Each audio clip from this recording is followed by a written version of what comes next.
तो उन्होंने, हमारे धर्म गुरुओं ने सदग्रंथों को पढ़ा अवश्य और इनको कंठस्थ याद भी कर लिया संस्कृत भाषा में, लेकिन इनको वेदों, गीता और पुराणों का कख भी पता नहीं। इन आचार्यों को और इन शंकराचार्यों को, इनको अध्यात्म ज्ञान नहीं। इनको तो ज्ञान होगा कहां से?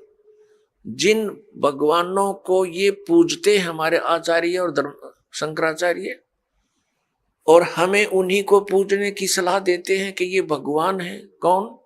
श्री ब्रह्मा, श्री विष्णु, श्री शंकर भगवान आदि।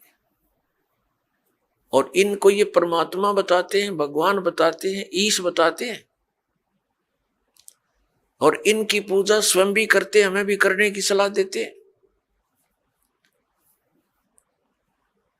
तो इन भगवानों को अध्यात्म ज्ञान नहीं, श्री विष्णु को, श्री ब्रह्मा को, श्री शंकर जी को।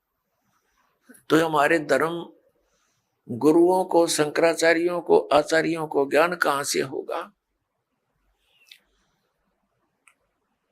अपुण्यात्मा, इस कंसेप्ट को क्लियर करने के लिए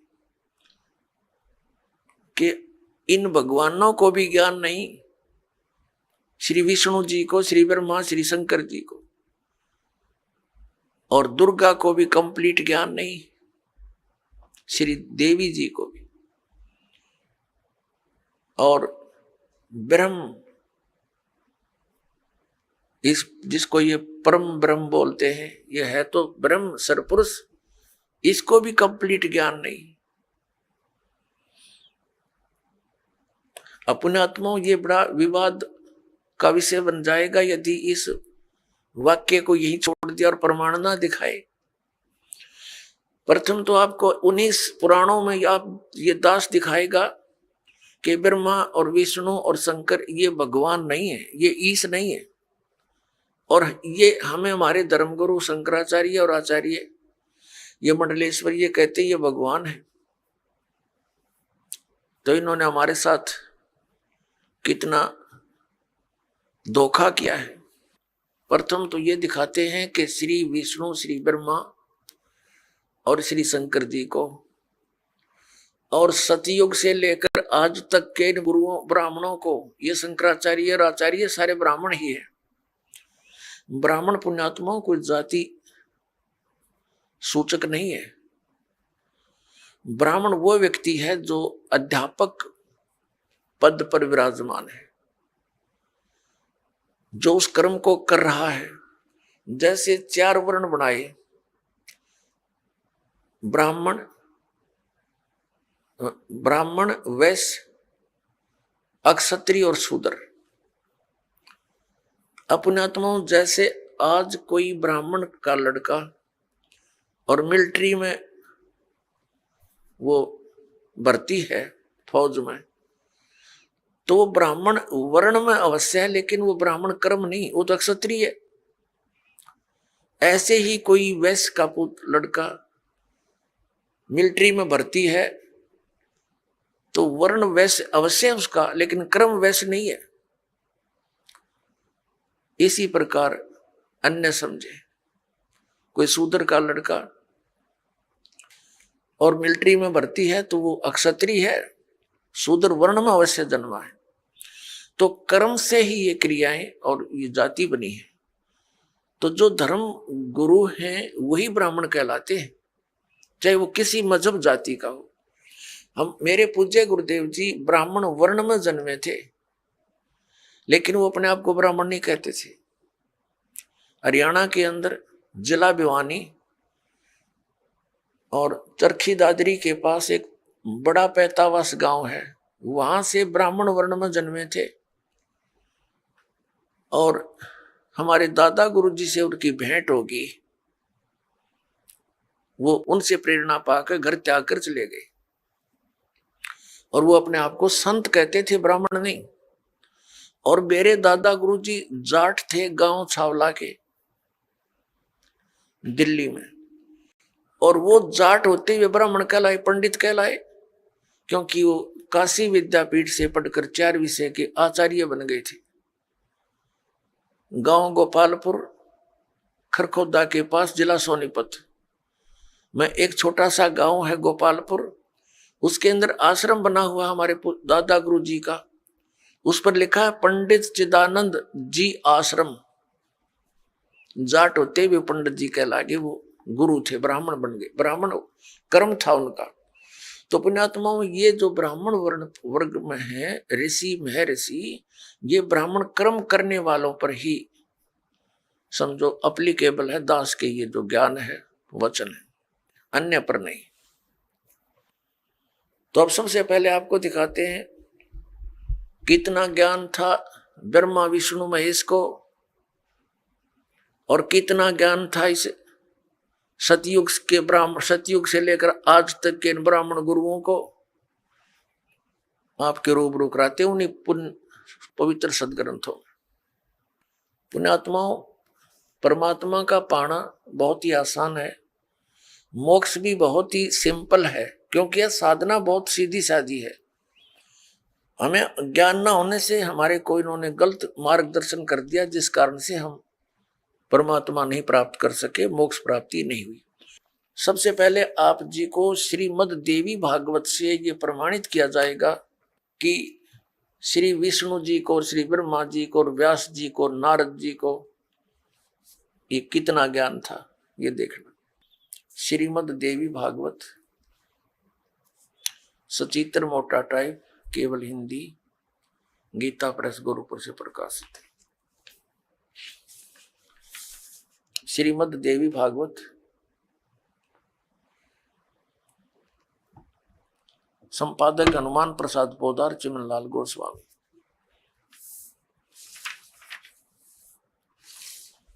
प्रकाशक एवं मुद्रक हैं गीता प्रेस गोरखपुर, गोविंद भवन कार्यालय कोलकाता का संस्थान। ये इनके फैक्स और फोन नंबर। ये देखिएगा 28 नंबर पृष्ठ पे, ये पहला स्कंद है, संक्षिप्त देवी भागवत पहला स्कंद। नारद जी ने कहा, ये नारद जी और व्यास जी की गोष्ठी हो रही है। नारद जी ने कहा, व्यास जी तुम इस विषय में जो पूछ रहे हो ठीक ही प्रश्न मेरे पिताजी ने भगवान श्री हरि से किया था। देवा अधिदेव भगवान जगत के स्वामी हैं। लक्ष्मी जी उनकी सेवा में उपस्थित रहती हैं। दिव्य कौस्तुमणि उनकी शोभा बढ़ाती है। वे शंख चक्र गदा लिए रहते हैं, पीतांबर धारण करते हैं, 4 भुजाएं। वे चराचर जगत के आश्रयदाता हैं, जगत गुरु एवं देवताओं के भी देवता हैं। ऐसे जगत प्रभु भगवान श्री हरि महान तप कर रहे थे, उनकी समाधि लगी थी। यह देखकर मेरे पिता ब्रह्मा जी को बड़ा आश्चर्य हुआ। अतः उन्होंने उनसे जानने की इच्छा प्रकट की। ब्रह्मा जी ने पूछा, प्रभु आप देवताओं के अध्यक्ष, जगत के स्वामी और भूत भविष्य एवं वर्तमान सभी जीवों के एकमात्र शासक हैं। भगवान फिर आप क्यों तपस्या कर रहे हैं और किस देवता की आराधना में ध्यान मगन है? मुझे असीम आश्चर्य तो यह हो रहा है कि आप देवेश्वर एवं सारे संसार के शासक होते हुए भी समाधि लगाए बैठे हैं। ब्रह्मा जी के विनीत वचन सुनकर भगवान श्री हरि यानी विष्णु जी कहने लगे। अब हम 29 पृष्ठ पर आ गए, पहला स्कंद। श्री हरि ने उनसे कहने लगे, ब्रह्मन सावधान होकर सुनो। विष्णु जी बताने लगे ब्रह्मा जी को, मैं अपने मन का विचार व्यक्त करता हूं। देवता, दानव, मानव सब यही जानते हैं कि तुम सृष्टि करते हो, मैं पालन करता हूं और शंकर संहार किया करते हैं। किंतु फिर भी वेद के पारगामी पुरुष अपनी युक्ति से यह सिद्ध करते हैं कि रचने, पालने और संहार करने की यह योग्यता जो हमें मिली है, इसकी अधिष्ठात्री शक्ति देवी हैं। वे कहते हैं कि संसार की सृष्टि करने के लिए तुम में राजसी शक्ति का संचार हुआ है, मुझे सात्विक शक्ति मिली है और रुद्र में तामसी शक्ति का आविर्भाव हुआ है। उस शक्ति के अभाव में तुम इस संसार की सृष्टि नहीं कर सकते, मैं पालन करने में सफल नहीं हो सकता और रुद्र संहार कार्य करने होने में भी, रुद्र से संहार कार्य होना भी संभव नहीं। ब्रह्मा जी हम सभी उस शक्ति के सहारे यानी दुर्गा के सारे ही अपने कार्य में सदा सफल होते। सुवर्त प्रत्यक्ष और परोक्ष दोनों उदाहरण में तुम्हारे सामने रखता हूं, सुनो। यह निश्चित है कि उस शक्ति के अधीन होकर ही मैं इस शेष नाग की सैया पर सोता और सृष्टि करने का अवसर आते ही जाग जाता हूं। मैं सदा तप करने में लगा रहता हूं, उस शक्ति के शासन से कभी मुक्त नहीं रह सकता। मैं सदा तप करने में लगा रहता हूं, ये ध्यान रखना। उस शक्ति के शासन से कभी मुक्त नहीं रह सकता। कभी अवसर मिला तो लक्ष्मी के साथ सुखपूर्वक समय बिताने का सौभाग्य प्राप्त होता है। मैं कभी तो दानवों के साथ, राक्षसों के साथ युद्ध करता हूं। अखिल जगत को भय पहुंचाने वाले दैत्यों के विकराल शरीरों को शांत करना मेरा परम कर्तव्य हो जाता है। और यहां कमाल कर दिया विष्णु जी ने अपने अध्यात्म ज्ञान का। मुझे सब प्रकार से शक्ति यानी दुर्गा जी के अधीन होकर रहना पड़ता है। उन्हीं भगवती शक्ति का मैं निरंतर ध्यान किया करता हूं। ब्रह्मा जी मेरी जानकारी में इन भगवती शक्ति से बढ़कर दूसरे कोई देवता नहीं। अब ये है श्री विष्णु जी के आध्यात्मिक ज्ञान का निष्कर्ष। श्री विष्णु जी कह रहे हैं कि मैं दुर्गा से, श्री दुर्गा जी से ऊपर किसी भगवान से परिचित नहीं हूं। मेरे अध्यात्म ज्ञान में यह सबसे बड़ी देवता भगवान है। अपना आत्मा आपने इसी लेख में पढ़ा। श्री नारद जी विचलित, श्री व्यास जी विचलित, ब्रह्मा जी के ज्ञान को इन्होंने बताया ही है कि ब्रह्मा जी विष्णु जी को जगत गुरु, देवेश्वर, सारे संसार के पालन करता, उत्पत्ति करता, सब कुछ बता रहे हैं। और ये क्या निष्कर्ष दे रहे हैं विष्णु जी कि मैं तो दुर्गा के अधीन हूं और घोर तप करता हूं। उस ये तप करके क्या करते हैं, बैटरी चार्ज कर लेते हैं, फिर राक्षसों के साथ लड़ते हैं, फिर इनकी बैटरी डिस्चार्ज हो जाती है, सिद्धियों से लड़ते हैं और फिर ऐसे चार्ज करते हैं। अब विष्णु जी ने तो बता दिया कि दुर्गा से ऊपर मैं किसी को नहीं जानता, मैं दुर्गा की भक्ति करता हूं। और हमारे धर्म गुरुओं से जब कोई प्रश्न किया जाता था कि श्री ब्रह्मा, श्री विष्णु, श्री शिव जी ये किसकी भक्ति करते हैं, ये कहा करते थे, कुछ तो कहते थे कि अपने स्वरूप का ध्यान करते हैं। कोई कहता था कि शंकर भगवान श्री राम की पूजा करता है और श्री राम शंकर जी की पूजा करता है। और कोई कहता कि नहीं, ये किसकी पूजा करते हैं, ये तो स्वयं है। अब आपके समक्ष है कि श्री विष्णु जी दुर्गा जी की पूजा कर रहे हैं और इनको सुप्रीम पावर बता रहे हैं, सुप्रीम गॉड, सबसे बड़े भगवान, देवता। अब दुर्गा जी क्या बताती है, इसके भी दो वचन सुनते हैं। ये देखिएगा 7वां स्कंद संक्षिप्त देवी भागवत 562 पृष्ठ पे। यहां देवी के द्वारा हिमालय को ज्ञानोपदेश ब्रह्म स्वरूप का वर्णन। श्री देवी जी क्या कहती है, श्री देवी जी कहने लगी, पर्वतराज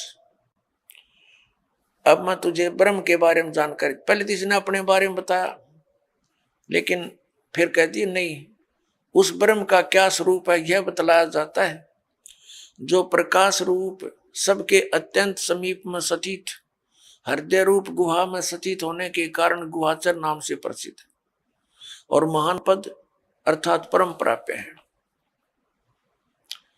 वह समस्त प्रजा के ज्ञान से परे है, अर्थात किसी की बुद्धि में आने वाला नहीं है, यह तुम जानो। जो परम प्रकाश रूप है, जो सूक्ष्म से भी अत्यंत सूक्ष्म है, जिसमें संपूर्ण लोक और उन लोकों में निवास करने वाले प्राणी स्थित है, वही यह अक्षर ब्रह्म है। वही सबके प्राण है, वही सबकी वाणी है और वही सबका मन है। वह ये परम सत्य और अमृत अविनाशी। 563 पृष्ठ पा रहे हैं, 7वां सकंद पढ़ रहे हैं। वह अमृत अविनाशी तत्व है, सौम्य। देवी जी कह रही है, उस वेदने योग्य लक्ष्य का तुम वेदन करो, मन लगाकर उसमें तन्मय हो जाओ। सौम्य उपनिषद में कथित महान अस्त्र रूप धनुष लेकर उस पर उपासना द्वारा तीक्ष्ण किया हुआ बाण संधान करो, और फिर भावानुगत चित्त के द्वारा उस बाण को खींचकर उस अक्षर रूप ब्रह्म को लक्ष्य बनाकर वेदन करो। प्रणव माने ओम धनुष है, जीवात्मा बाण है और ब्रह्म को उसका लक्ष्य कहा जाता है। अब इसमें क्या कहा है, श्री देवी जी कह रही है हिमालय राजा को कि मनुष्य को चाहिए ओम नाम का जाप करे और ब्रह्म पाने का उद्देश्य रखे। इतनी सी बात, और कुछ नहीं। आगे देखो, इसी में फिर हम यहां आ जाते हैं नीचे। उस एकमात्र परमात्मा को ही जाने, दूसरी सब बातों को छोड़ दे।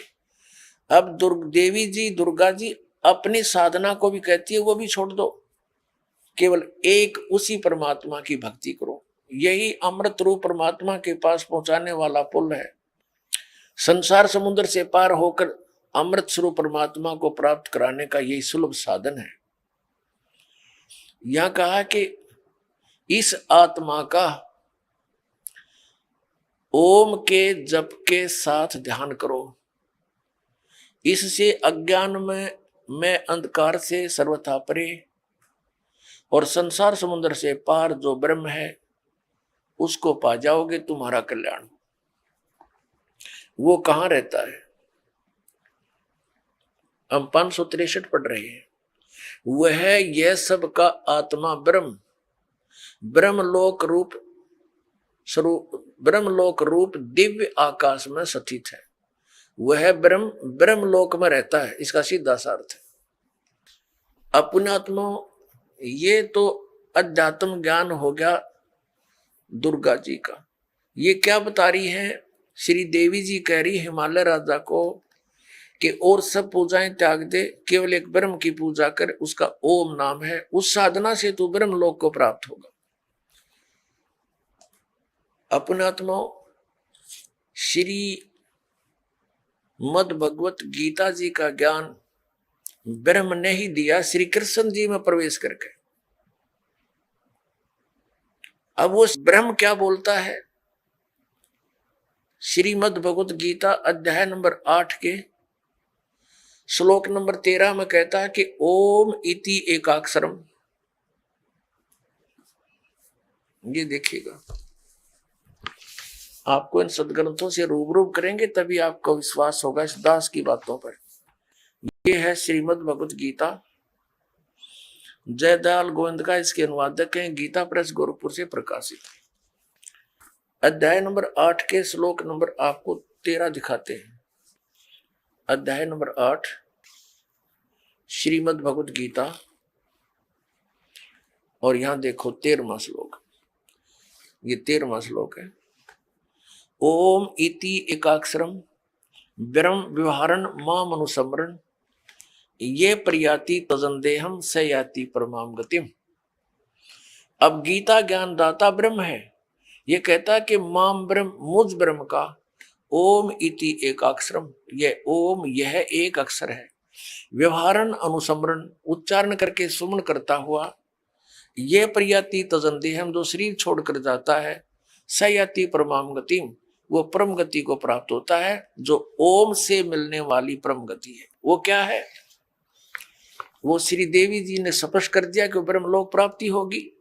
गीता जी अध्याय नंबर 8 के श्लोक नंबर 16 में स्पष्ट किया है कि ब्रह्मलोक पर्यंत ये सभी लोग पुनरावर्ती में हैं, यानी वहां गए हुए प्राणी भी लौटकर संसार में आते हैं, जन्म मृत्यु समाप्त नहीं होती।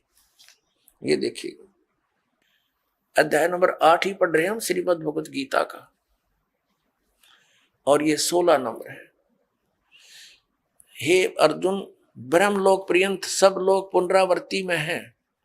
अब पुनरावृत्ति का इन्होंने यहां पर विश्लेषण किया सटार से, अर्थात जिनको प्राप्त होकर पीछे संसार में आना पड़े, ऐसे पुनरावृत्ति इसको कहते हैं। अपने आत्मा, अब ये ब्रह्म क्या बताता है, गीता अध्याय नंबर 4 के श्लोक नंबर 5 और से 9 तक ये क्या कहता है कि अर्जुन, तेरे और मेरे बहुत जन्म हो चुके हैं, तू नहीं जानता, मैं जानता। श्रीमद् भगवत गीता अध्याय नंबर 2 के श्लोक नंबर 12 में भी ये यही स्पष्ट करता है कि अर्जुन, तू और मैं और ये राजा लोग पहले भी जन्मे थे, आगे भी जन्म होगा, ये ना सोच कि हम वर्तमान में ही हैं। और गीता जी अध्याय नंबर 10 के श्लोक नंबर 2 में ये खुद कहता है कि मेरी उत्पत्ति को ये देवता लोग, ऋषि लोग ये नहीं जानते, क्योंकि ये मुझसे उत्पन्न हुए हैं। अब ये ब्रह्म जो है, इसको सरपुरुष भी कहते हैं, और कबीर परमेश्वर जी ने इसको काल भगवान कहा है। और इसने खुद गीता जी अध्याय नंबर 11 के श्लोक नंबर 32 में स्वीकारा है कि मैं काल हूं अर्जुन, और अब प्रवत हुआ हूं। तो ये काल जो है, ये गीता जी का ज्ञान दे रहा श्री कृष्ण जी में प्रवेश करके। श्री कृष्ण जी को तो पता ही नहीं मैंने गीता में बोला क्या था। पुण्यात्मा, इस दास के वचन आपको सारे उठ पटांग से लागेंगे एक बार तो, लेकिन धैर्य से सुनते रहना, प्रमाण देखोगे गदगद हो जाओगे, दांतों तो उंगली दबाओगे कि बैठा बैठा दिया हमारे आचार्य और शंकराचार्यों ने सारा गलत ज्ञान सुना के। कख भी नहीं पता इन आचार्यों शंकराचार्यों, हमारे हिंदू धर्म के गुरुओं को आज तक, ऋषि में ऋषियों को सतयुग से लेकर आज तक इनको कख भी पता नहीं वेदों और गीता का। अब आपको दिखाते हैं श्रीमद् भगवत गीता, इसके अध्याय नंबर 2 का, अध्याय नंबर 2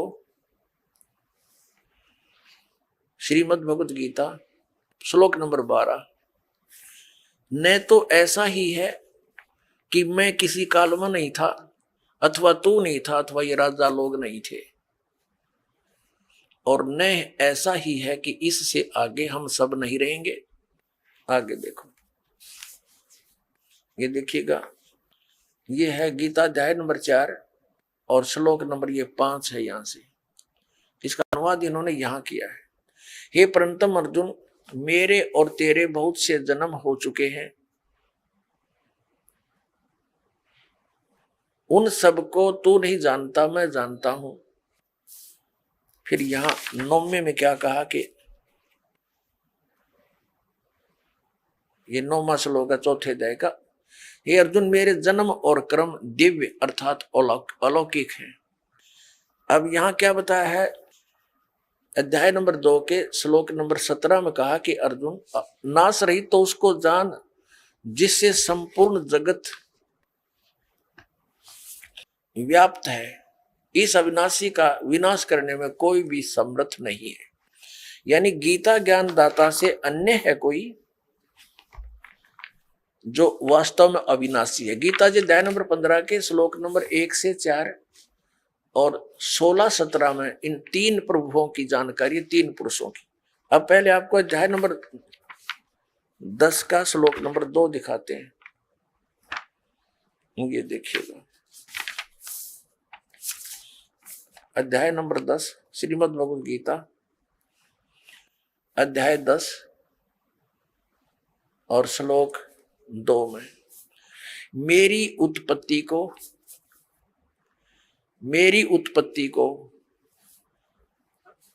ये जो भी ये लिखते हैं, प्रभाव माने उत्पत्ति को न देवता लोग जानते हैं, न मैं ऋषिजन ही जानते हैं, क्योंकि मैं सब प्रकार से देवताओं का और मैं ऋषियों का आदि कारण। अब ये क्या स्पष्ट हो गया कि गीता ज्ञान दाता ये ब्रह्म है, सरपुरुष है। श्री कृष्ण जी में प्रवेश करके ये बोल रहा है, ये कहता है मेरा जन्म तो हुआ है, उत्पत्ति तो हुई है, लेकिन ये ब्रह्मा विष्णु महेश और ये ऋषि नहीं जानते, क्योंकि ये इससे ही उत्पन्न हुए हैं। ये इनकी संतान, इसकी संतान है ब्रह्मा विष्णु महेश, इस ब्रह्म के पुत्र हैं, और दुर्गा इन ब्रह्मा विष्णु महेश जी की माता है, श्री दुर्गा जी। अब गीता ज्ञान दाता ने, ब्रह्म ने स्पष्ट कर दिया कि मैं नाशवान हूं, मेरी तो जन्म मृत्यु होती है, तो इसके साधक की भी जन्म मृत्यु होगी, क्योंकि ब्रह्मलोक में जाएगा और ब्रह्मलोक में गया हुआ प्राणी फिर जन्म मृत्यु में आता है। श्रीमद् भगवत गीता अध्याय नंबर 15 के श्लोक नंबर 1 से 4 और 16-17 में 3 पुरुष बताए हैं। उल्टा लटका हुआ संसार रूपी वृक्ष है, इसकी ऊपर को तो जड़ समझो, नीचे को तीनों गुण रूपी शाखा। अब गीता ज्ञान दाता ने केवल इतनी ही संकेत किया है, ऊपर को जड़ है संसार रूपी वृक्ष की और नीचे को तीनों गुण रूपी शाखा है, बस। शेष के लिए बता दिया कि वो तत्वदर्शी संत बताएगा गीता जी अध्याय नंबर 4 के श्लोक नंबर 34 में, जिसके विषय में कहा। और फिर उसकी पहचान बताई है गीता जी अध्याय नंबर 15 के श्लोक नंबर 1 में, कि इस उल्टे लटके हुए संसार रूपी वृक्ष को के सभी विभागों को जो जानता है स वेदवित, वो तत्वदर्शी संत है। ये देखिएगा 15वां अध्याय है श्रीमद् भगवत गीता का और प्रथम श्लोक है। इसमें लिखा है कि ऊर्ध्व मूलम, ऊपर को मूल, अधः शाखम, नीचे को शाखा, अश्वत्थम प्राहु अव्यम, ये पीपल का, संसार रूपी पीपल का वृक्ष अविनाशी कहा है। छंदासी यस्य पर्णानि, इसके पत्ते आदि, शाखा आदि सभी इसके छंद हैं, विभाग हैं। ये तम वेद, जो उन सभी विभागों को जानता है, स वेदवित, वो वेद के तात्पर्य से को जानने वाला है, वो तत्वदर्शी संत है। इनका अनुवाद पढ़िए। आदि पुरुष परमेश्वर रूप मूल वाले, यानी संसार रूपी वृक्ष। पहले आप जी ये देखेंगे, ये संसार रूपी वृक्ष है। ऊर्ध्व मूलम, ऊपर को तो जड़ है, ऊर्ध्व मूलम, ऊपर को तो जड़ है और नीचे को ये शाखा है। ये एक संसार रूपी वृक्ष है, ये एक संसार रूपी वृक्ष जानो। अब ऊर्ध्व मूलम अधः शाखम, और जो संत इसके सभी विभागों को बता देगा वह तत्वदर्शी संत है। परमेश्वर ने 600 वर्ष पहले बताया था। अब समझो ये पेड़ है जो पृथ्वी से बाहर नजर आता है, इसको पेड़ बोलते हैं। तो परमात्मा कबीर जी स्वयं तत्वदर्शी संत की भूमिका करने आते हैं, सहशरीर आते हैं, जैसा कि वेदों में प्रमाण है। वो अपना ज्ञान उपदेश करते हैं। कबीर अक्षर पुरुष एक पेड़ है, निरंजन यानी सरपुरुष वा की डार, और तीनों देवा शाखा हैं, ये पात रूप संसार, और जड़े गुप्त हैं, वो प्रोक्ष है। ये देखिएगा। अब यहाँ क्या बताया, अक्षर पुरुष एक पेड़ है, ये तो समझो अक्षर पुरुष तना तो इस संसार रूपी वृक्ष का, इससे मोटी डार निकलती है, उनमें से एक मोटी डार ये सरपुरुष है, ये अक्षर पुरुष है। इसको परब्रह्म भी बोलते हैं, ये अक्षर पुरुष है इतना, और इससे ये डार निकली मोटी, ये सरपुरुष, ये ब्रह्म समझो, सरपुरुष ब्रह्म ज्योति निरंजन। और इसके ये 3 पुत्र हैं, रजगुण ब्रह्मा जी, सतगुण विष्णु जी, तमगुण शिव जी, और पात रूप संसार। अब ये गुप्त है, ये परमात्मा स्वयं है। अब हम पढ़ेंगे श्रीमद् भगवत गीता अध्याय नंबर 15 के श्लोक नंबर 1 से 4 और 16-17, इनमें कंसेप्ट क्लियर होगा। देखिएगा, ये 15वां अध्याय, ये आपने पढ़ लिया। प्रथम मंत्र, प्रथम श्लोक, ऊर्ध्व मूलम, जड़ तो ऊपर को, नीचे न शाखा। ये संसार रूपी पीपल का वृक्ष, अविनाशी वृक्ष समझो। छंदासी यस्य पर्णानि, यानी जड़ें, शाखा, पत्ते आदि इसके विभाग हैं। और ये तम वेद, जो उसको जानता है, स वेदवित, आदि पुरुष परमेश्वर मूल वाले। इन्होंने अधः शाखा का अर्थ गलत किया है, ब्रह्मा रूप मुख्य शाखा कर दिया। नहीं, ये देखो दूसरे श्लोक में 2 बार अधः शब्द है, इसका यहां अर्थ किया है इन्होंने। अधः माने नीचे, अधः माने नीचे, स्पष्ट है, अधः माने नीचे, अधः माने नीचे। तो यहां भी अधः ही लिखना था, ये इनको ज्ञान नहीं था इसलिए विचलित हो जाते थे। ऊर्ध्व मूलम अधः शाखम, ऊपर ने जड़ और नीचे को शाखा वाला। यह संसार रूपी पीपल के वृक्ष को अविनाशी कहते हैं। वेद जिसके पत्ते कहे गए हैं, उस संसार वृक्ष को जो पुरुष, जो व्यक्ति मूल सही तत्व से जानता है, जड़ से लेकर सभी भागों को तत्व से जानता है, सही जानता है, स वेदवित, वह वेद के तात्पर्य को जानने वाला है, अर्थात वो तत्वदर्शी संत है, जिसके विषय में चौथे अध्याय के 34वें श्लोक में कहा कि तत्वदर्शी संत के पास जाकर परमात्म तत्व के ज्ञान को समझ, उसके बाद जो वो कहे उस तरह करने से फिर वो प्राणी कभी लौट कर संसार में नहीं आते, उनकी जन्म मृत्यु सदा के लिए समाप्त हो जाती है। 15वें अध्याय के 1 से लेकर 4 तक का ये सारांश है। आगे क्या बताया है कि ये शाखा कौन है? रजगुण ब्रह्मा, सतगुण विष्णु, तमगुण शिव जी। देखिएगा, ये 15वां अध्याय हम पढ़ रहे हैं, हमने एक श्लोक क्लियर कर लिया। अब दूसरा, इसमें लिखा है कि उस संसार वृक्ष की तीनों गुण रूप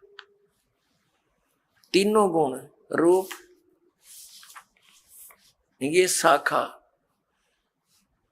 ये विषय भोग रूप, विषय पर वाला, विषय विकारों वाली, ये तो देव मनुष्य रखिए तीनों नाप लिखा है, ये शाखा है। अधः माने नीचे, ऊर्ध्व माने ऊपर फैली हुई है। मनुष्य लोक में कर्मों के अनुसार बांधने वाली भी ये मूलानी यानी मुख्य कारण है, नीचे और ऊपर फैली हुई है, सब जगह नहीं, केवल नीचे और ऊपर। अब यहाँ ये कंसेप्ट क्लियर करना पड़ेगा, अब ये स्पष्ट करना पड़ेगा कि रजगुण ब्रह्मा जी, सतगुण विष्णु जी, तमगुण शिव जी है। इसके लिए देखिएगा मार्कंडेय पुराण, ये मार्कंडेय पुराण, और ये कहां से प्रकाशित है? गीता प्रेस गोरखपुर से। प्रकाशक मुद्रक हैं गीता प्रेस गोरखपुर, गोविंद भवन कार्यालय कोलकाता का संस्थान। इसके 122-23 पृष्ठ पर दिखाते हैं आपको, ये देखिएगा, ये संक्षिप्त मार्कंडेय पुराण पृष्ठ 122 से हम प्रारंभ करेंगे। यहां लिखा है कि मार्कंडेय जी बोले, मार्कंडेय जी ज्ञान दे रहे हैं। अब हम 123 पर आ जाते हैं, 123 पर यहां आ गया। रजोगुण प्रधान ब्रह्मा, तमोगुण प्रधान रुद्र और सत्व प्रधान विश्वपालक विष्णु है। यही 3 देवता है और यही 3 गुण है। अपने आत्माओं, ये हमारे धर्म गुरु आचार्य शंकराचार्य, मंडलेश्वर, इनमें से कुछ एक तो ठीक बताते हैं। जैसे इनसे कोई प्रश्न करता है कि क्या रजगुण ब्रह्मा, सतगुण विष्णु, तमगुण शिव जी हैं, जो बिल्कुल निष्पक्ष हैं, वो तो सही कह देते हैं कि हाँ बिल्कुल शास्त्रों में ऐसा ही लिखा है। और जो चतुरता दिखाते हैं, अपनी अज्ञानता का प्रतीक देते हैं, वो कहते हैं नहीं, ब्रह्मा विष्णु महेश कोई जड़ थोड़े ही है, और गुण तो जड़ है, लेकिन ये गुणी है, गुण नहीं है, गुणातीत है। बता अकल है इनमें। जैसे मिर्च है और मिर्च का गुण है मुंह जलाना। अब कोई नो कहे क्या मिर्च जो है मुंह जलाती है? वो कहे नहीं नहीं, मिर्च मुंह थोड़ा जलाती है, वो तो गुणी है, वो गुणों से रहित है। और मिर्च में गुण तो वही है, मुंह फूकने वाला। तो ऐसे ही ये चतुरता दिखाते हैं, क्योंकि इनका उद्देश्य ही जनता को भ्रमित करके अपना उल्लू सीधा रखना है। इनको जनता से कोई लेना देना नहीं, ऐसे व्यक्तियों को। लेकिन कुछ अच्छे भी हैं जो सच्चाई भी बताते हैं कि शास्त्रों में ऐसा ही लिखा है, और शास्त्र आपके रूबरू और कराते हैं। ये देखिएगा श्रीमद् देवी भागवत हिंदी टीका सहित भाग 1, इसमें संस्कृत भी साथ में है। अथ देवी भागवतम सभाष टीकम सहमात्यम। अब खेमरा श्री कृष्ण दास प्रकाशन मुंबई, खेमरा श्री कृष्ण दास प्रकाशन मुंबई। अब इसके 3रे स्कंद पर हम आगे हैं। अथ श्रीमद् देवी भागवते भाषा टीका युक्ते 3य स्कंद प्रारंभते। इसके 3रे स्कंद के 11वें पृष्ठ पर हम पढ़ेंगे। ये 11वां पृष्ठ है। ये 5वां अध्याय है, इसका 8वां श्लोक है। भगवान शंकर अपनी माता दुर्गा से कह रहे, हे माता, यदि हमारे ऊपर सदा आप दया युक्त हो तो हमको तमोगुण में किस प्रकार प्रदान किया है? ब्रह्मा रजोगुण और हरि सतोगुण युक्त किए हैं। फिर संस्कृत देखो, ये संस्कृत भी पढ़ेंगे हम, क्योंकि अब हम शिक्षित हैं। यदि दया धर्मना न सदा अंबिके कथम अहम विहित, क्यों मैं रच दिया, क्यों बना दिया? तमोगुण, मुझे तमोगुण क्यों बना दिया? कमल से उत्पन्न होने वाले ब्रह्मा को रजोगुण संभव, क्यों रजोगुण उत्पन्न कर दिया? सुविहित है किमो सतोगुण हरि, और विष्णु जी को आपने सतोगुण क्यों बना दिया? इति सिद्धम रजगुण ब्रह्मा सतगुण विष्णु तमगुण शिव जी। तो परमात्मा कबीर देव जी ने, परमेश्वर ने स्वयं आकर यथार्थ ज्ञान दिया कि अक्षर पुरुष एक पेड़ है और सरपुरुष यानी निरंजन वा की डार, और तीनों देवा रजगुण ब्रह्मा सतगुण विष्णु तमगुण शिव जी, तीनों देवा शाखा है, ये पात्र रूप संसार। अब हम इस पवित्र गीता अध्याय नंबर 15 के श्लोक 1 से 4 और 16-17 को पढ़ेंगे। अब आसानी से समझ में आ जाएगा, कंसेप्ट क्लियर हो गया। तीनों गुण, रजगुण ब्रह्मा है, सतगुण विष्णु तमगुण शिव जी। अब देखिए गीता अध्याय नंबर 15 का और श्लोक नंबर हम 2 पढ़ रहे हैं। उस संसार रूपी वृक्ष की तीनों गुण रूप रजगुण ब्रह्मा सतगुण विष्णु तमगुण शिव जी, ये विषय पर वाला शाखा। अब संस्कृत भी साथ पढ़ेंगे हम। ये तीनों शाखाएं हैं, विषय भोग तरह का दी शाखाएं, नीचे और ऊपर। अब नीचे और ऊपर कैसे? जैसे ये श्रीमद् भगवत गीता का ज्ञान पृथ्वी लोक पर बोला जा रहा था, नीचे पाताल लोक पर, ऊपर स्वर्ग लोक पर। इन 3 लोकों पर ही इन ब्रह्मा जी, विष्णु जी और शिव जी का आधिपत्य है।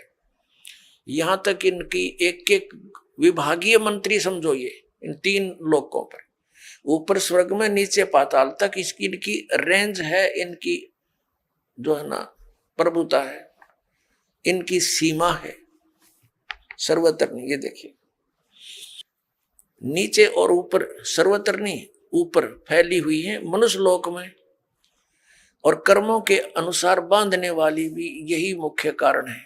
नीचे और ऊपर ये व्याप्त है। अब तीसरे में क्या बताया है? आउनुहोस् अब हामी ती श्रद्धालुको अनुभव सुन्नेछौँ जसले जगतगुरु तत्त्वदर्शी सन्त रामपालजी महाराजबाट दीक्षा प्राप्त गरिसकेका छन् तथा उहाँले बताउनु भएको भक्ति मार्गमा अघि बढिरहेका छन्। नमस्कार बहिनी। सत साहेबजी। के नाम होला हजुरको? सोनम पुन। कहाँ बस्नुहुन्छ? हाल नेपालगञ्ज, बाँकी जिल्ला, नेपालमा। के गर्नुहुन्छ हजुर? अहिले स्टडी गरिराखेको छु, म ब्याचलर सेकेन्ड इयर एक्जामको तयारी गरिराखेको छु अहिले। सन्त रामपालजी महाराजजीबाट मन्त्र दीक्षा कहिले प्राप्त गर्नुभयो? मैले सन् 2020मा नाम दीक्षा लिएँ। सन्त रामपालजी महाराजजीबाट मन्त्र दीक्षा लिनुभन्दा पहिले हजुर कसैको भक्ति पूजा साधना केही गर्नुहुन्थ्यो कि? म चाहिँ नि मतलब बचपनदेखि बाबाहरूले सिकाए कि सबको भगवान् एकै हुन्, त्यो अनुसार मैले पनि सबका मालिक एकै हुन् भनेपछि सबै भगवान्ले मैले चाहिँ नि मान्थेँ। अनि केही समयपछि म पढाइको सिलसिलामा नेपालगञ्ज आएपछि चाहिँ नि अब नेपालगञ्जमा अब पन्जाबीहरूको गुरुद्वारा पनि मेरो रुमको नजिकै, अनि मस्जिदहरू पनि नजिकै, अनि त्यो कारणले गर्दा म गुरुद्वारामा अब सेवा गर्न पाउँछु भनेर एकदम खुसी भएर चाहिँ नि म सेवा गर्न जान्थेँ है। बिहान गएपछि साँझसम्म सेवा गर्ने, त्यसपछि पन्जाबीहरूको मतलब मुस्लिमहरूकोमा चाहिँ नि शुक्रबार गएर मत्था टेक्ने, प्रसादहरू खाने, ल्याउने, अनि क्रिस्चियनहरूको हरेक धर्मलाई मान्थेँ, किनभने बचपनदेखि मलाई समाजले यही सिकायो कि सबको भगवान् एउटै हो, छुवाछुत गर्न नै यो गर्नु हुँदैन भन्यो। सोनमजी, हजुरले भन्नुभयो कि हजुर पहिले गुरुद्वारामा सेवा गर्न जानुहुन्थ्यो अनि मुस्लिम तथा इसाई धर्ममा पनि हजुरको रुचि थियो। फेरि सन्त रामपालजी महाराजजीको शरणमा चाहिँ कसरी जानुभयो त? मलाई चाहिँ नि जस्तै कि जिन्दगीको एउटा प्रश्न थियो कि म को हो भनेर चाहिँ नि मलाई एकदम प्रश्न आउँथ्यो है। अब त्यसको उत्तर मैले कहाँ पाउने? मानव जीवनमा गुरु बनाउन अति आवश्यक छ। अनि म सोच्थेँ म गुरु कसले बनाऊँ? अनि यस्तै कुरामा चाहिँ नि म हाम्रो यो धार्मिक स्थलमध्ये एउटा बागेश्वरी मन्दिरमा चाहिँ नि गएको बेलामा एक भगत दाईले चाहिँ नि अगाडि पुस्तक राख्नु भएको थियो। अनि त्यो पुस्तक राख्ने चक्करमा चाहिँ नि कस्तो भने म गएँ, पुस्तक हेरेँ, त्यहाँ चाहिँ नि के लेखेको थियो भनेपछि बाइबल र कुरानमा माछा मासु खान निषेध गरिएको थियो भनेर। अनि त्यो प्रश्नले मलाई एकदमै, त्यो प्रश्नको ले मलाई एकदमै छोयो कि, किनभनेपछि त्योभन्दा 2-3 दिन अगाडि मेरो कलेजमा साथीहरूसँग डिस्कस भएको थियो कि साथीहरूले भने कि मलाई सोनम त गेम खेल्छिस् तैँले माछा मासु खान हुन्छ भन्ने, एउटाले भने होइन खान हुँदैन भन्थ्यो। यो दुईटाको डिस्कसमा चाहिँ मैले भन्थेँ कि तिमी मानव हो हेर, जस्तै तिमीलाई पीडा हुन्छ त्यस्तै जनावरलाई पनि पीडा हुन्छ भनेपछि उसले क्रिस्चियनको साथीले भने होइन बाइबलमा स्वयं लेखेको छ हेर सोनम, म पनि पढे लेखेको छु, मैले बाइबलै हेरेको छु, बाइबलमा स्वयं लेखेको छ कि यीशुले भन्नुभएको छ कि हामीले माछा मासु खानालाई नै दिएको किनभने यिनीहरूको आत्मा हुँदैन भनिन्। अनि मलाई यही प्रश्न आयो कि आत्मा किन हुँदैन तिनीहरूको? कति तडपिन्छन्, हामीभन्दा बढी प्रेम प्यार तिनीहरूमा हुन्छ, तिनी यस्तो त हुँदैन भनेर म एकदमै डिपली म गएँ होइन। म क्रिस्चियनको पास्टरले गएर सोधेँ, पास्टरले उही जवाब दियो। अनि त्यसपछि म बागेश्वरी गएँ, जे छ त आफ्नो हिन्दू धर्म पनि त हो भनेर म बागेश्वरी गएँ होइन। त्यहाँ बिच तलाउको बिचमा म ठ्याक्क त्यो शिवजीको मन्दिर छ, त्यहाँ जाने टाइममा मलाई त्यहाँको एकजना पण्डितले चाहिँ नि भित्रै मेघाश्री खाएको देखेँ मैले। अनि म ठाउँको ठाउँ जहाँ थिएँ म आँखाभरि आँसु लिएर म फर्किहालेँ। अनि मैले भने हे शिवजी, मैले जिन्दगीमा कहीँ पनि यसको प्रश्नको जवाब नपाउने भए त के मानव मतलब जनावरको आत्मा हुँदैन भनेर। त्यसपछि चाहिँ नि त्यही दिन भगवान्को धेरै ठुलो दया भयो होइन। मैले चाहिँ नि त्यो पुस्तक गीता तिम्रो ज्ञान अमृत र अन्धश्रद्धा भक्ति खतरा ज्यानमा त्यो प्रश्न हेरेँ। त्यो प्रश्नको उत्तर त्यही पल्टाएर हेरेँ, मलाई एकदम राम्रो लाग्यो। किनभने त्यो साथीले एकदम दावासँग भनेको थिइन् कि मैले आफ्नो शास्त्रसँग हेरेको छु, मतलब त्यो त्यति बेलामा मलाई मेरो शास्त्र, किनभने त्यहाँ वेद गीता सबैबाट शास्त्र दिएको कारणले गर्दा चाहिँ नि मलाई एकदम ट्रस्ट लाग्यो र मैले किने पनि है। किन्ने बेलामा जम्मा 15 रुपियाँ, म एकदम चौकेँ कि चौकिसकेपछि चाहिँ नि मैले घर ल्याएर पुस्तक पढेँ। अनि त्यो साथीलाई बताउँछु भन्दाखेरि पनि त्यसरी बताउन पाइनँ है। अनि जब मैले पुस्तकहरू पढ्दै गएँ, गीताको अध्याय श्लोकहरू पढ्दै गइसकेपछि चाहिँ नि मलाई एकदमै मतलब भित्रदेखि प्रेरणा भयो कि वास्तविकता हामीहरूले मानव जुनी किन पाउँदो रहेछौँ। मैले जो बचपनदेखि मैले सोच्दै आउँथेँ कि म को हो, म कहाँबाट आएँ, मेरो जन्म लिनुको पनि कुनै न कुनै उद्देश्य त छ, तर मेरो के हो उद्देश्य? जिन्दगीभर के भगवान्ले हाम्रो परीक्षा मात्रै लिन्छन्, त्यो परीक्षाको फल कहिले दिने मरिसकेपछि भन्ने यस्तो प्रश्न धेरै आउँथ्यो। तर जब मैले गीता पुस्तकहरू पढेँ, गीता पुस्तक पढ्ने ह्याबिट एकदमै रातिसम्म मेरो भयो कि त्यसपछि चाहिँ नि मैले 1 महिना 1.5 महिनामा चाहिँ नि मैले अन्धश्रद्धा भक्ति र गीता पुस्तक मैले पढेँ। एकदम कन्सेप्ट क्लियर पारेँ कि सृष्टि त्यो पुस्तक गीता तिम्रो ज्ञान अमृत पुस्तकमा चाहिँ नि श्रीमद् भागवत गीता, वेद, बाइबल, कुरानदेखि लिएर सम्पूर्ण धर्मशास्त्रको प्रमाण एउटैमा हेर्नुहोस्। हामीलाई चाहिएको प्रमाण हो। किन फाल्तु हामीले जङ्गलमा गएपछि हामीले आवश्यक पर्ने औषधि मात्रै लिन्छौँ, त्योभन्दा बढी ठुलो जङ्गलै खोदेलेपछि हामीलाई कुनै आवश्यक छैन है। त्यसपछि मैले गीताको त्यो प्रमाणहरू पाएपछि चाहिँ मलाई एकदमै क्लियर भयो कि यो संसारमा कबीर परमात्मा भन्दा बढी अरू कोही पनि छैन। अनि त्यसपछि चाहिँ नि मैले यो ज्ञान चाहिँ नि मैले त्यही पुस्तक पढेर नै मैले थाहा पाएछ। प्राय सन्त रामपालजी महाराजजीबाट दीक्षित भक्तात्माहरू सन्त रामपालजी महाराजजीबाट मन्त्र दीक्षा लिएपछि धेरै नै फाइदाहरू लाभहरू भएको कुराहरू बताउने गर्नुहुन्छ। हजुरलाई चाहिँ सन्त रामपालजी महाराजजीबाट मन्त्र दीक्षा लिनुभएपछि के लाभ प्राप्त भयो त? मैले नाम दीक्षा लिनुभन्दा अगाडि चाहिँ नि क्रिकेट गेम खेल्थेँ। पहिला मध्यपश्चिम अञ्चलबाट खेलेर पछि जब यो प्रदेश छुट्टेपछि चाहिँ नि 5 नम्बर प्रदेशबाट चाहिँ नि मैले प्रतिनिधित्व गरेर चाहिँ नि धेरै गेमहरू, नेसनल गेमहरू चाहिँ नि खेलेँ है। अनेकौँ ठाउँहरू जिल्लाहरूमा पनि भ्रमण गरियो, खेलियो। अनि त्यही खेल्ने चक्करमा चाहिँ नि कस्तो हुन्छ भनेपछि गेम खेल्दै गएँ अनि फ्यामिली सपोर्ट त मतलब राम्रो त थियो, तर इकोनोमिकली रूपमा त्यस्तो सपोर्ट चाहिँ नि थिएन है। अनि सपोर्ट नभएको कारणले गर्दा म नेपालगञ्ज गेम खेल्न आइसकेपछि चाहिँ नि मलाई यस्तो यो हार्डवर्किङ गरुन्जेलसम्म के भने घर गएपछि चाहिँ नि मेरो यो पेनिङ एकदमै हुने कि यो सोल्डर एरिया यस्तो जलन हुन्थ्यो, हेर्नुहोस् यति धेरै जलन हुन्थ्यो। त्यसैमा ढाडको प्रब्लम, त्यसैमा घुँडाको पनि प्रब्लम।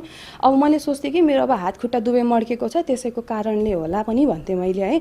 अनि यो पनि सोच्थेँ कि मलाई थकेको कारणले गर्दा पनि होला। अनि कसो हुन्छ यो घुँडादेखि तल चाहिँ नि निलो डामहरू पनि एकदमै बस्ने के। निलो डामहरू बसिसकेपछि चाहिँ नि अब मैले सोच्थेँ कि अब विकेट किपर हो म एज अ होइन, विकेट किपरले चाहिँ नि अब बलहरू क्याचिङ गरिराख्नु चाहिँ त्यो चक्करमा मलाई चोटपटक लागेर पनि होला भने मैले लकडाउन भइसकेपछि चाहिँ नि अब मेरो त्यति बेला गेम ठप्प भयो, सारा दुनियाँ ठप्प भइसक्यो, मेरो गेम पनि ठप्प भयो। ठप्प भइसकेपछि पनि मेरो शरीरमा झन् निलो डामहरू बस्न लाग्यो। पहिला खुट्टामा मात्रै आउँथ्यो, पछि थाइमा आउन आयो, पछि बिस्तारै बिस्तारै बिस्तारै बिस्तारै जस्तै मेरो यो 2020 लाग्यो 2020तिर चाहिँ नि मेरो मतलब यता मेरो एकदमै यो सोल्डरको एरियाको यस्तो यस्तो पाखुरा साइडमा एकदम निलो डामहरू बस्न लाग्यो कि। अनि म कसैलाई केही भन्न नसकेपछि चाहिँ नि भित्र जलन एकदम हुने, अब मर्छु कि जस्तो हुन्थ्यो हेर्नु। अब खुट्टाको शरीरको डाम त लुकाउन सक्थेँ, तर यो हातहरूको त म लुकाउन सक्दैन थिएँ हेर्नु है। अब मेरो ठुलमम्मी साइडमा हुनुहुन्थ्यो भने बेटा तेरो के भयो यस्तो निलो निलो डाम बस्छ, बोक्सीले टोक्यो यो टोक्यो भन्नुहुन्थ्यो खालि। अनि मैले चाहिँ नि त्यति बेला पुस्तकहरू पढिराखेको थिएँ बिस्तारै। अनि हाम्रो एकजना गेम खेल्ने दिदी पनि हुनुहुन्थ्यो, त्यहाँ दिदीलाई पनि मतलब यस्तै केही समस्या थियो होइन। त्यो दिदीले चाहिँ नि मलाई एकचोटि सल्लाह दिनुभयो कि बहिनी तिमी केही पनि गरे छैनौ अहिले होइन, एकचोटि तिमीले चाहिँ नि मेडिकल टेस्ट गराऊ, किनभने ब्लड क्यान्सरको एकदम ठुलो समस्या शङ्का आउँछ। मलाई पनि यस्तो यस्तो भयो भनेपछि अब ब्लड क्यान्सर भने चाहिँ जो पनि डराउँछ हेर्नु। अनि जब मेरो यो ह्यान्डको यो एरियामा एकदमै निलो डाम आएपछि चाहिँ नि त्यो दुख्यो कि एकदमै दुख्यो मलाई। फोन गरेपछि दिदीले मेडिकल टेस्ट गरा भन्नुभयो। त्यसपछि चाहिँ नि मैले मेडिकल टेस्टहरू गराएँ है। अब मैले चाहिँ नि नाम दीक्षा त लिएको थिएन, तर पनि मैले हृदयमा चाहिँ नि यति राखिसकेँ यो संसारमा ब्रह्मा विष्णु महेशदेखि लगायत जति पनि देवी देवताहरू छन् त्योभन्दा ठुलो कवीरदेव हुनुहुन्छ है। कवीरदेवसँग चाहिँ नि हामीले नाम दीक्षा लिएर भक्ति आजीवन भक्ति गरेछौँ भनेपछि हामीलाई हरेक तरिकाको मतलब एक कुरा त हामीलाई मोक्ष मार्ग मिल्छ, हामीलाई हाम्रो निजधामहरू मिल्ने भयो, साथैमा हामीलाई हरेक चिजहरूको मतलब घरायसी समस्यादेखि लिएर शारीरिक समस्या मानसिक समस्या सबै टेन्सन दूर हुन्छ। अनि म चाहिँ नि मेडिकल टेस्ट गर्नुभन्दा अगाडि चाहिँ नि मैले भने कवीरदेव अब मलाई थाहा छैन के हो कस्तो हो होइन, त्यो थाहा छैन, तर बस मलाई भक्ति गर्न छ परमात्मा, मलाई सतलोक लिएर जानु होला जस्तै भए पनि भनेर मैले चाहिँ नि म मेडिकल टेस्ट गर्न गएँ। त्यसको 3 दिनपछि मेरो रिपोर्ट आयो। अनि डक्टरलाई मैले सब देखाएको थिएँ है, मैले मेरो निलो डाम यस्तो यस्तो छ यताउता भनेर।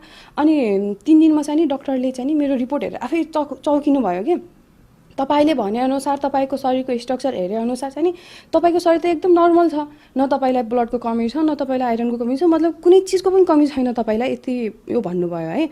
त्यति बेला चाहिँ नि गुरुजीको धेरै ठुलो दया भयो। अनि त्यसको केही समयपछि चाहिँ नि मैले बर्दियामा गएर गुलेरियामा गएर चाहिँ नि नाम दीक्षा लिएँ, गुरुजीले दया गर्नुभयो र मैले भक्तिहरू गर्दै गएँ। त्यसपछि चाहिँ नि हालै 6-7 महिना अगाडिको कुरा हो। के भयो भनेपछि मेरो पापा सानो पापा चाहिँ नि मतलब यस्तो बढी नसा चिजहरू गरेर चाहिँ नि किडनी फेल भयो सानो पापाको है। अनि बित्नु भयो मेरो किडनी फेल नै कि कलेजोमा यस्तो मतलब एकदम उ भएर ड्यामेज भएर चाहिँ नि मेरो सानो पापा बित्नु भयो। अनि भाइको काजक्रिया गर्नको लागि मेरो पापा चाहिँ नि इन्डियाबाट आउनुभयो। अनि 13औं दिनसम्म चाहिँ नि काजक्रिया गर्नुभयो यताउता है। मैले भनिराखेको थिएँ घर परिवारलाई पनि कि पाखण्डवाद नगरौँ, शास्त्र अनुसार जाऊँ, भक्ति गरौँ, यो गरौँ।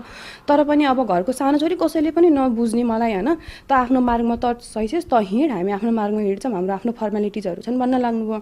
अनि म चाहिँ नि 13 दिनमा पुरा गरेरै म नेपालगञ्ज आइहालेँ। त्यसको 13औं दिनमा मेरो पापालाई एकदमै मतलब 81 पेट दुख्न स्टार्ट भयो कि। अनि बस्न उठ्न गाह्रो हुन लाग्यो, सास फेर्न गाह्रो हुन लाग्यो। त्यसपछि नेपालगञ्ज लिएर आयो। नेपालगञ्जमा चेक गराएपछि चाहिँ नि पापालाई रातारात 81 गाह्रो भयो कि, सास फेर्न उठ्न बस्न गाह्रो भएपछि मैले चाहिँ नि अब हस्पिटल लगेँ, नर्सिङ होम नजिकै नर्सिङ होम थियो, लिएर गएँ। अनि डक्टरले चाहिँ नि अब यताउता ब्लड टेस्ट यताउता गरिसकेपछि चाहिँ नि भन्नुभयो कि नानी तपाईँको पापाको छिटोभन्दा छिटो अपरेसन गरेन भनेपछि 2टै किडनीहरू फेल हुन्छ भन्ने सम्भावना गर्नुभयो कि।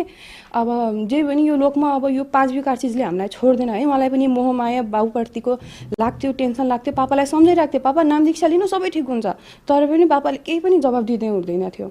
अनि म यस्तै चक्करमा चाहिँ नि म एक्लै थिएँ हस्पिटलमा। अनि 81 मलाई परमात्माको के प्रेरणा भयो, परमात्मा 81 सत्सङ्ग मेरो कानमा गुन्ज्यो के। गुन्जेपछि चाहिँ नि परमात्माको के कानमा गुन्ज्यो भनेपछि बेटा तिमीहरू यदि शास्त्र अनुसार पूर्ण परमात्माको शरणमा ल्याएर भक्ति गर्छौ भने पहिला सुरु भगवानको विधानलाई याद गर। भगवानको विधान के हो? भगवानको विधानमा पहिला जब तिमी तत्त्वदर्शी सन्तलाई खोजेर नाम दीक्षा लिएर भक्ति गर्छौ भनेपछि कोही पनि छोराछोरीहरू मतलब छोरीहरू विधवा हुँदैन हो। त्यसपछि कोही छोरी बच्चा बच्चीहरू अनाथ हुँदैन, कोही आमा बुवाहरू निसन्तान हुँदैन, तर तिमी मर्यादामा बस्नुपर्छ भन्नुभयो। पापालाई पनि मैले सम्झाएँ कि पापा नआत्तिनुहोस्, जे गर्नुहुन्छ अब भगवान्ले गर्नुहुन्छ भन्नलाई है। त्यसपछि चाहिँ नि पापालाई आइसियुमा राख्यो। आइसियुमा राखिसकेपछि पापाको क्राइटाइन एकदम बढिसकेको थियो कि, अनि डक्टरले भन्यो कि एकदम लास्ट स्टेजमा मतलब एकदम डेन्जरस उसमा छ, तपाईँहरूले अपरेसन छिटोभन्दा छिटो गर्नुपर्छ भन्यो। अनि के समय भयो भने बिहान 8 बजीतिर चाहिँ नि 8 बजीसम्म भेट्न दिन्थ्यो कि। अनि त्यति बेला चाहिँ नि मेरो लास्टमा पालो है, म गएँ पापालाई भेटेँ अनि पापाको अक्सिजन मास्क मिलाइदिएँ। पापा सुतिराख्नु भएको थियो अनि पापालाई 1 दिन अगाडि ज्वरो आएको थियो, मैले निधारमा छामेँ अनि म आइहालेँ। आइसकेपछि मम्मी जानुभयो पापासँग भेट्न। अनि पापाले भन्नुभयो सोनमले पता नि मलाई मुखमा के लगाइदिए, किनभने पापाले धेरै दिन भइसक्यो थियो पानी नखाएको, 2-3 दिन भइसक्यो थियो, पुरा ओठको पत्र पत्र छुटेर कस्तो हुन्थ्यो। सोनमले मेरो ओठमा खै के लगाइदिए अनि मेरो घाँटी एकदमै शीतलो भएको छ अनि मेरो पेटमा यस्तै छोएर भने पापा नआत्तिनुहोस्, जे हुन्छ ठिक हुन्छ पापा नआत्तिनुहोस् भनेर गएँ। तँलाई कस्तो नगरेको हेर, छोरी मान्छे भएर मेरो यति केयर गर्छ, के लगाइदिए तिमीहरू लगाइदिए भन्नुभयो। मम्मीले त्यहाँ सबै कपासहरू भिगाएर लगाइदिनु भयो, केही पनि भएन कि।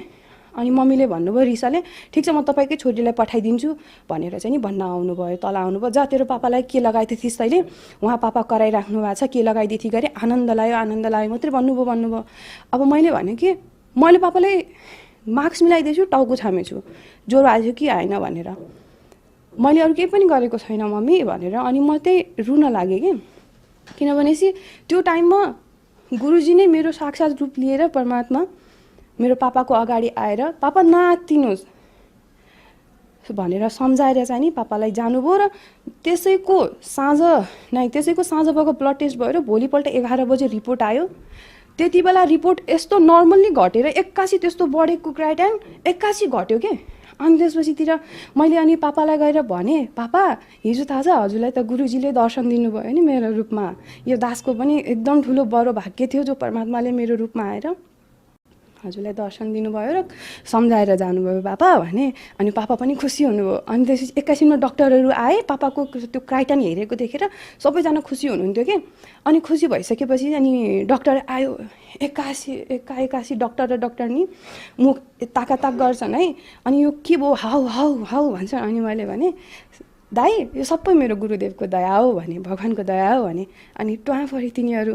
अनि पछि पापा हाँस्नुभयो कि, त्यस्तो मतलब बिरामी भएदेखि नहाँसेको मान्छे पापा हाँस्नुभयो अनि खुसी हुनुभयो। अनि मैले पापालाई सम्झाएँ पापा यही हो कि गुरुजीले चाहिँ नि तिमी बेटा मर्यादामा ल्याएर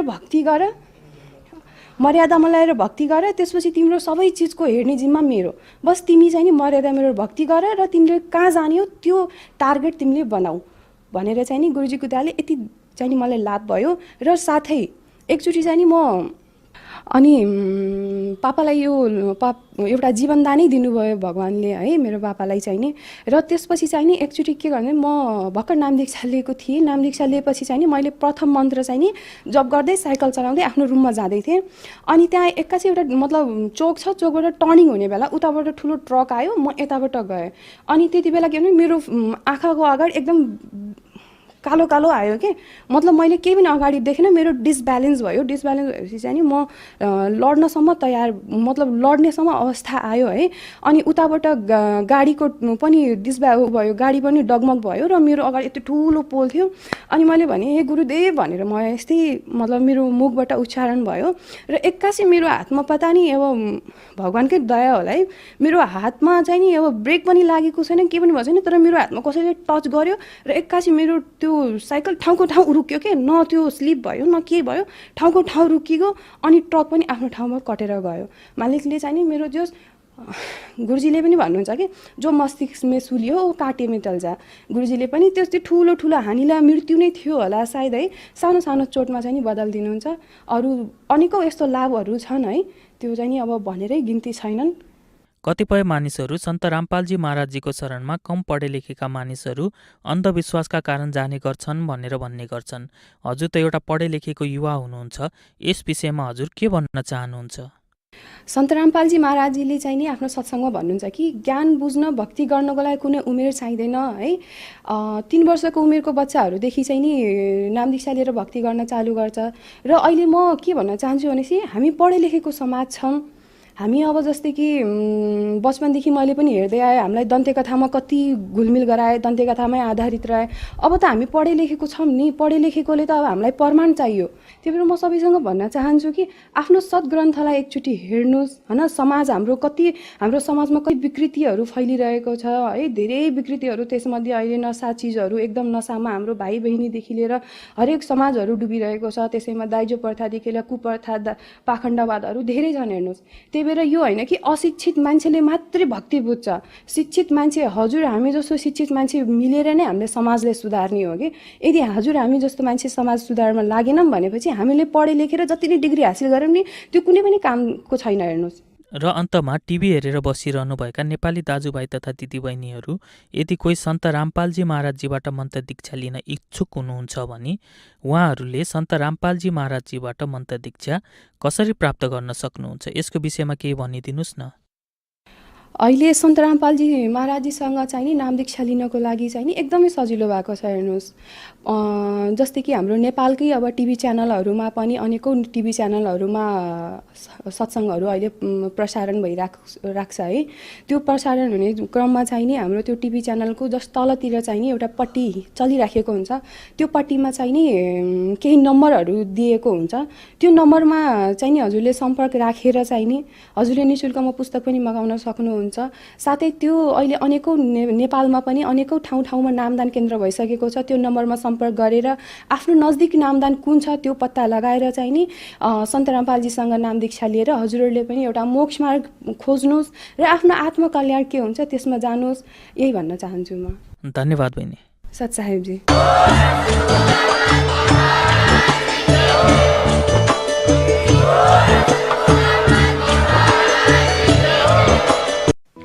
आप सुन रहे थे जगत गुरु तत्वदर्शी संत रामपाल जी महाराज के मंगल प्रवचन।